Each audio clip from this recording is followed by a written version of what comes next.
안녕하세요. 오늘은 고차원 벡터 유사도 검색에 대한 논문을 한 편 같이 살펴볼 건데요. 그중에서도 디스크 기반 그래프 인덱스를 최적화하는 아이디어에 대한 논문입니다. 쉽게 말해, 우리가 이전에 같이 봤었던 디스크 ANN 논문을 개선한 논문이라고 보시면 되겠습니다. 아카이브에 디스크 ANN 플러스플러스라는 데이터 패킹에 대해 다룬 논문이 있었는데, 그 논문의 저자와 벡터 데이터베이스인 밀버스, 그것에 대한 논문의 저자가 참여했습니다.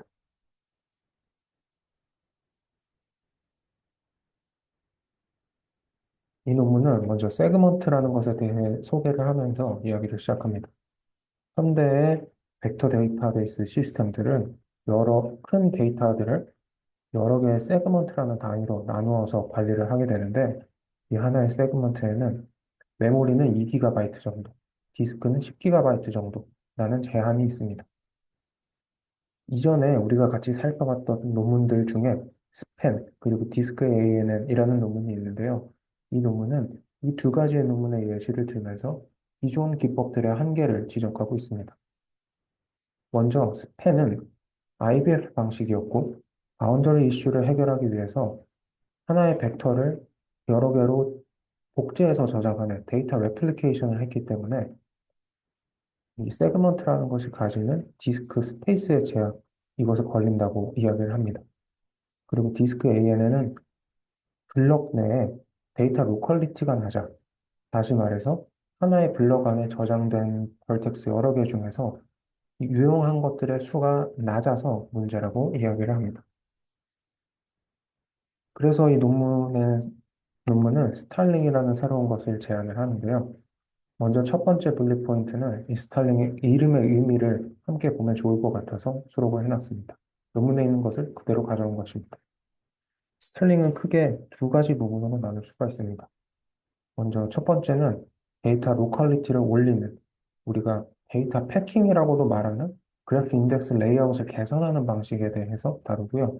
두 번째는 기존의 디스크 ANN에서는 쿼리별로 차등을 두지 않고 랜덤한 엔트리 포인트를 사용을 하거나 아니면 고정된 엔트리 포인트를 사용을 했는데, 이 논문에서는 각 쿼리별로 더 나은 엔트리 포인트가 존재를 한다고 생각을 하며 그 쿼리 어웨어 엔트리 포인트를 설정하는 방식에 대해서도 다룹니다. 이 논문은 디스크 ANN을 주 비교 대상으로 설정을 했고요.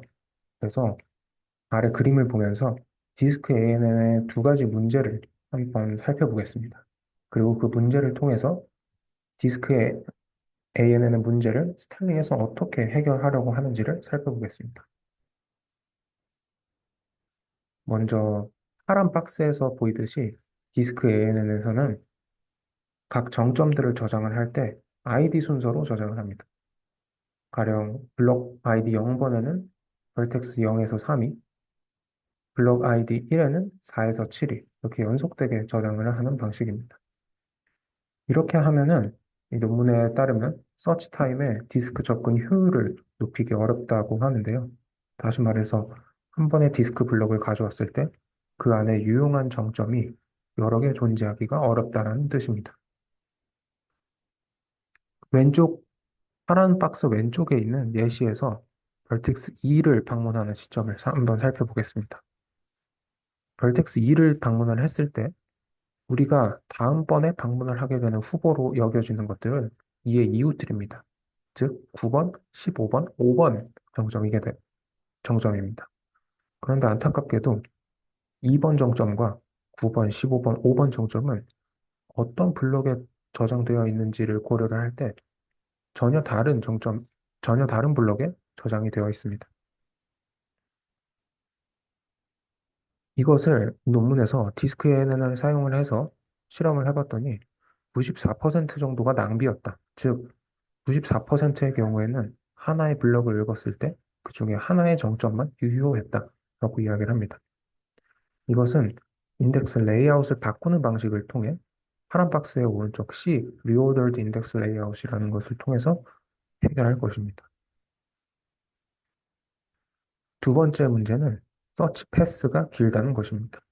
서치 패스라는 것은 엔트리 포인트에서 시작을 해서 그리디 서치가 수렴할 때까지 홉수를 의미를 하는데요. 서치 패스의 길이가 길어진다는 것은 곧 필요한 디스크 블럭의 수가 많아진다는 것과 같은 뜻입니다. 이 논문의 형편에 너무 잘 맞는 예시일 수 있지만 이 논문에서 제공한 그림에 따라서 먼저 파란 박스의 왼쪽에 있는 것에서 12번 엔트리 포인트에서 시작을 해서 별표가 쳐져 있는 쿼리에 찾아가는 과정을 살펴보겠습니다.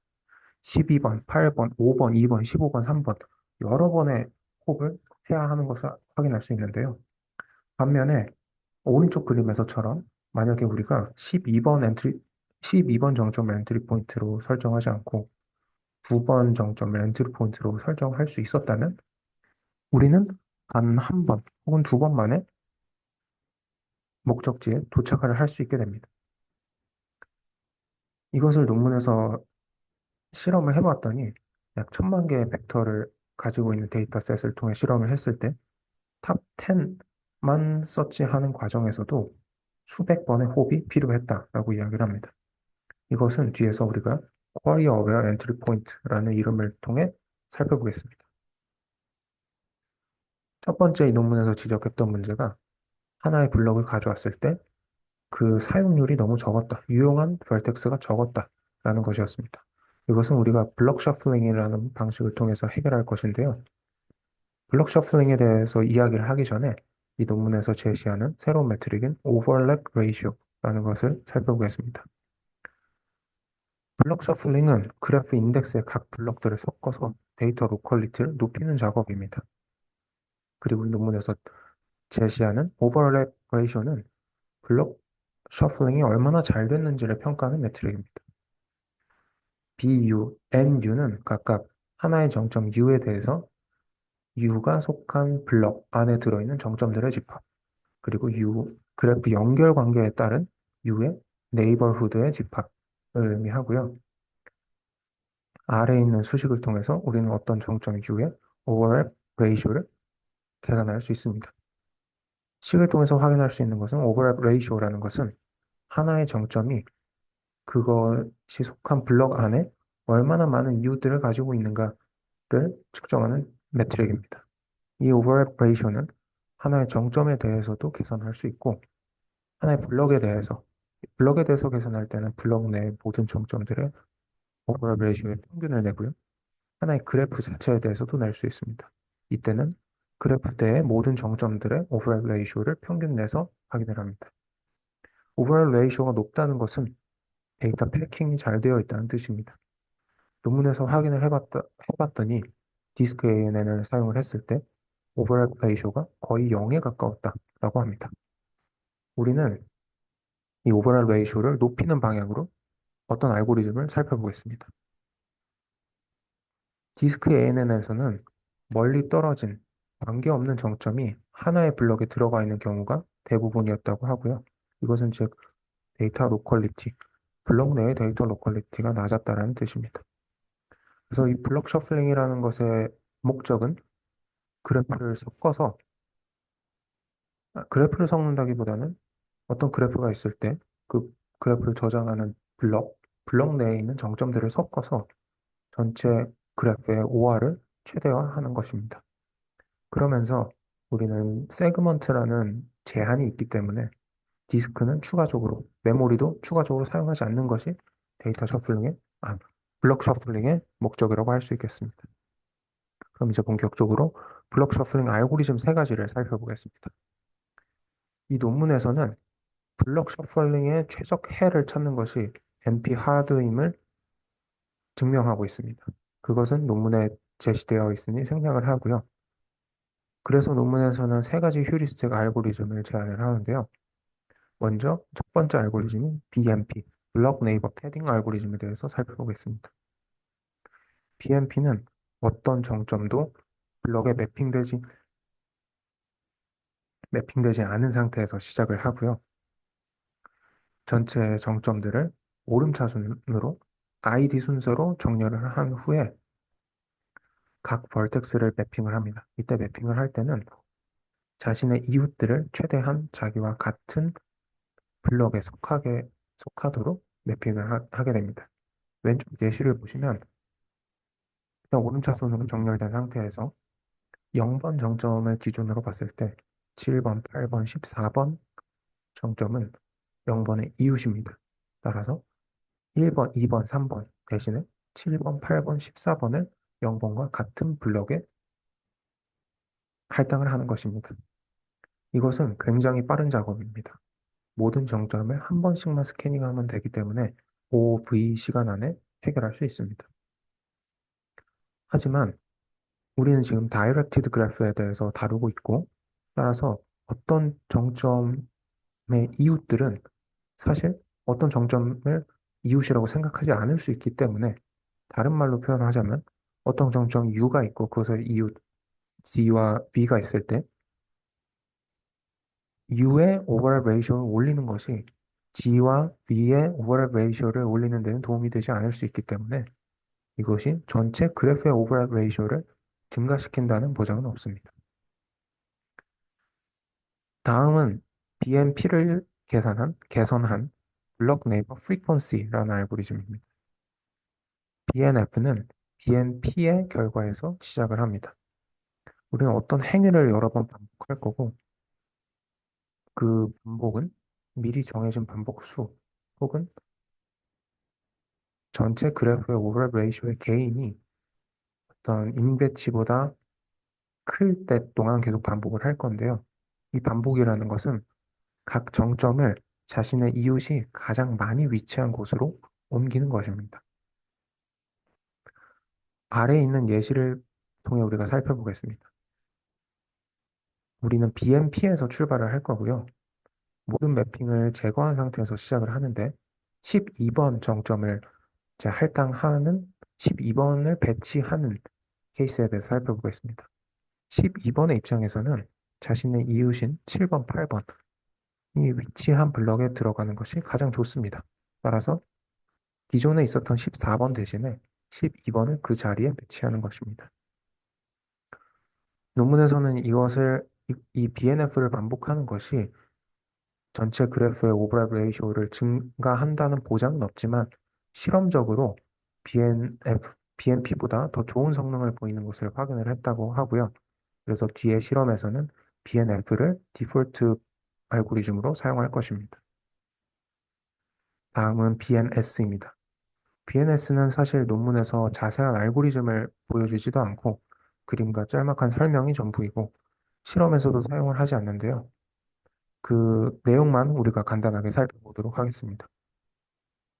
어떤 정점의 두 이웃이 서로 다른 블록에 있다면 그것들을 스왑을 한번 해봤을 때 각 블록의 OR의 합을 상승시킬 수 있는지 확인을 해보고 그렇다면 바꾸는 것입니다. 이건 역시 DMP나 BNF의 결과에서 출발합니다. 왼쪽 그림에서 살펴보면요. 정점 7의 두 이웃 0과 12가 있는데 공교롭게도 0과 12가 서로 다른 블럭에 위치해 있습니다. 이때 우리는 0이 위치한 블럭, 12가 위치한 블럭에서 5할 값이 가장 낮은 두 개를 서로 스왑했을 때 각 블럭의 5할 값의 합이 상승하는지를 살펴보고 즉 12와 14를 서로 스왑했을 때 각 블럭의 5할 값이 늘어나는지를 살펴보고 늘어난다면 스왑을 합니다. 이것은 알고리즘상 항상 스왑을 반복하면 반복할수록 5할 값이 더 늘어난다는 보장이 있는데요. 이론상으로는 지금까지 제시한 세 가지 알고리즘 중에서 OR 값을 높이는데 가장 도움이 됩니다. 하지만 이것은 상당히 비싼 작업이고 매우 느리기 때문에 이 논문에서는 실험에서조차 사용하지는 않고 있습니다. 지금까지 블럭 셔플링이라는 것에 대해서 살펴봤는데요. 이제는 인메모리 그래프라는 것에 대해 살펴보겠습니다. 이것은 쿼리 어웨어 엔트리 포인트를 설정하는 방식과 관련이 있는데요. 먼저 제한된 메모리 자원 안에서 인메모리 그래프라는 것을 만듭니다. 인메모리 그래프는 먼저 전체 데이터셋에서 10% 정도 몇 가지 데이터를 이제 샘플링을 하고 샘플링한 데이터를 기반으로 내비게이션 그래프를 만듭니다. 이때는 HNSW나 NSG나 어떤 것이든 만들 수 있습니다. 이렇게 만든 내비게이션 그래프는 먼저 쿼리를 통해 탐색을 해보고 적절한 엔트리 포인트를 찾는 데 사용을 합니다. 엔트리 포인트를 일단 찾았다면 그 안에서 그리디 서치를 실행하는 것입니다. 지금까지 블록 셔플링, 인메모리 내비게이션 그래프에 대해서 살펴봤습니다. 지금부터는 탐색을 할 때 최적화하는 방안에 대해서 살펴볼 겁니다. 세 가지를 먼저 살펴보고 마지막에 블록 서치라는 알고리즘을 통해 합쳐서 어떻게 적용되어 있는지를 살펴보겠습니다. 먼저 블록 프루닝에 대해서 살펴볼 겁니다. 오버랩 레이쇼를 우리가 높이기 위해 블록 셔플링을 진행을 했는데 오버랩 레이쇼가 1이면 가장 좋겠지만 대부분의 경우에 1이 되진 못했고 0.3, 0.6 정도였다고 합니다. 즉, 다시 말해서 하나의 블럭을 가져오면 그 안에 허리와 관계없는 정점들이 여러 개 섞여 있었다라는 뜻입니다. 그래서 우리는 방문 후보에서 어떤 블럭을 읽어왔을 때 방문 후보에 그 블럭 안에 있는 정점들을 넣을지 말지 결정하는 과정에서 몇 가지 정점들은 미리 가지치기를 한다라는 뜻입니다. 하나의 블럭 안에 있는 여러 정점들에 대해서 허리와의 거리를 기준으로 먼저 정리를 해두고 그 중에 상위 몇 개만 후보 리스트에 넣는 방법입니다. 두 번째는 프로덕트 퀀타이제이션을 사용을 하는 것인데요. 그것은 디스크 ANN에서 사용한 방식 그대로 사용하고 있습니다.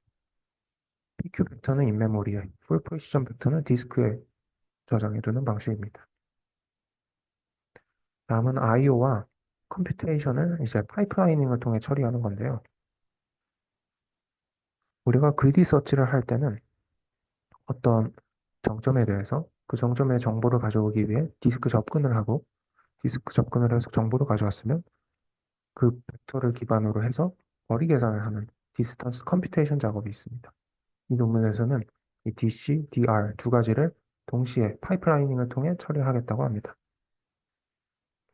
이제 앞에서 살펴본 세 가지가 블록 서치 알고리즘에 어떻게 적용되어 있는지를 살펴보겠습니다.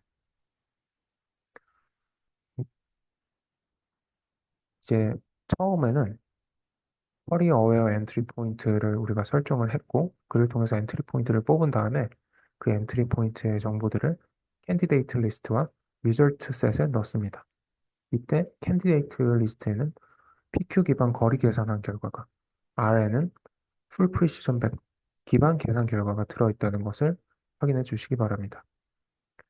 아래 알고리즘을 보시면은 DR과 DC를 동시에 수행하는 것을 확인할 수 있는데 사실 우리가 방금 방문한 정점에 대해서 DR과 DC를 동시에 수행하는 것은 아니고 방문할 노드는 그대로 디스크 리드를 하고 캔디데이트 리스트에 있는 것에 대해서 우리가 DC를 수행합니다. 그런데 여기서 알아둬야 할 것은 기존 그리디 서치보다 캔디데이트 리스트 안에 들어가는 벌텍스들이 조금 더 다양해진다는 점입니다.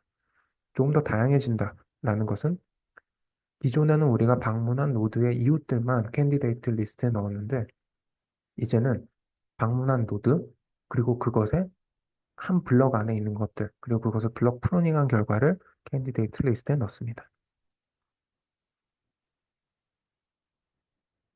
지금부터 이 논문에서 제공하는 실험들을 같이 살펴보겠습니다. 먼저 실험은 우리가 세그먼트라는 제한이 있기 때문에 데이터셋 전부를 사용하진 않았고 그 데이터셋의 일부를 세그먼트의 제한에 맞게 사용을 했습니다. 그리고 메모리와 디스크의 제한은 2GB, 10GB로 설정을 했습니다. 그리고 리콜을 통해서 우리가 주로 성능을 파악을 할 건데 이때 사용하는 탑 K에서 K는 10으로 설정을 했습니다. 먼저 가장 간단한 서치 퍼포먼스를 살펴보겠습니다. 왼쪽에서는 레이턴시와 리콜, 오른쪽에서는 리콜과 QPS의 관계를 확인해 볼 수 있습니다. 스타일링은 모든 경우에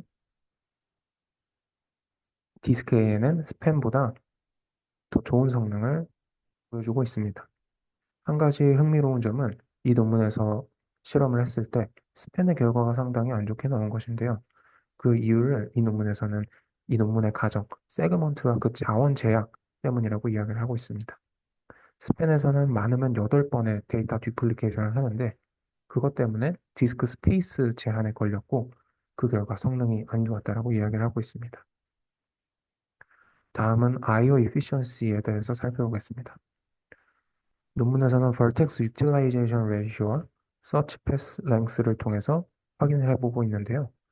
네 가지 데이터셋에 대해서 디스크 ANN과 스탈링의 vertex utilization ratio 그리고 search path length를 비교하고 있습니다. 스탈링은 디스크 ANN보다 더 높은 vertex utilization ratio를 보였고 더 낮은 search path length를 보였습니다. 이것은 각각 데이터 패킹과 query aware entry point가 잘 동작했기 때문입니다.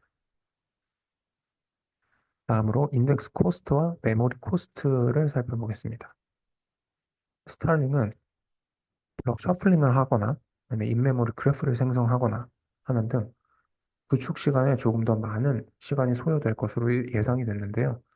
확인해 본 결과 디스크 AM보다 조금 적은 인덱스 구축 시간을 달성하는 것을 확인할 수 있었습니다.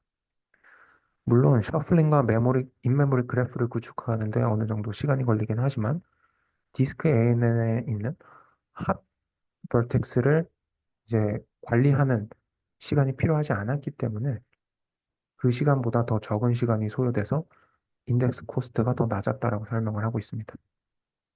마찬가지로 인메모리 그래프나 아니면 우리가 이제 벌텍스들을 블록 셔플링을 했기 때문에 각 벌텍스가 어떤 데이터 블럭에 저장되어 있는지를 표현하는 매핑 정보 등 때문에 메모리 코스트가 더 필요할 수 있지만 이번에도 역시 디스크 ANN에 필요한 핫 벌텍스 관련 자료 구조가 스타링엔 필요가 없기 때문에 메모리 코스트 측면에서도 더 유리했다라고 이야기를 하고 있습니다.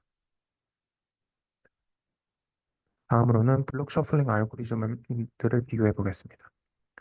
블록 셔플링이 얼마나 효율적이었는지는 오버랩 레이쇼와 함께 확인을 할 거고 딥 데이터셋을 사용했습니다.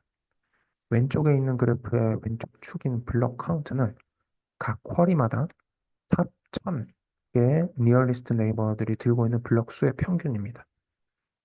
즉, 디스크 ANN은 블록 카운트가 1000이었는데 이 말은 가장 가까운 1000개의 네이버를 찾으라고 했을 때 최소 1000번의 블록 리드가 필요했다라는 뜻입니다. BNF는 BNP보다 더 좋은 성능을 보였는데요. 물론 인덱스 구축 시간은 9.5% 정도 증가했다고 합니다. 하지만 이 논문에서는 시간 비용이 성능을 고려했을 때 그렇게 크지 않았기 때문에 BNF를 디폴트로 하는 것을 추천한다라고 이야기하고 있습니다. 마지막으로 인메모리 내비게이션 그래프가 얼마나 효율적이었는지 살펴보겠습니다. 즉, 쿼리 어웨어 엔트리 포인트가 얼마나 영향이 있는지 살펴보는 것입니다. 빅 ANN 데이터셋을 사용했습니다. 왼쪽 그림을 보시면 디스크 IO가 평균적으로 20% 정도 떨어진 것을 확인할 수 있고요. 우측 그래프를 보면 이것이 결과적으로 스루풋에서 도움이 되는 것을 확인할 수 있었습니다. 스타일링이라는 논문을 오늘 같이 살펴봤습니다. 요약하자면 이것은 디스크 ANN의 디스크 접근을 개선한 논문이었는데요. 크게 블록 셔플링 방식과 쿼리 어웨어 엔트리 포인트를 개선하는 것, 그리고 그를 통해 블록 서치라는 새로운 알고리즘을 제안했습니다. 오늘 같이 살펴볼 논문은 여기까지입니다. 들어주셔서 감사합니다.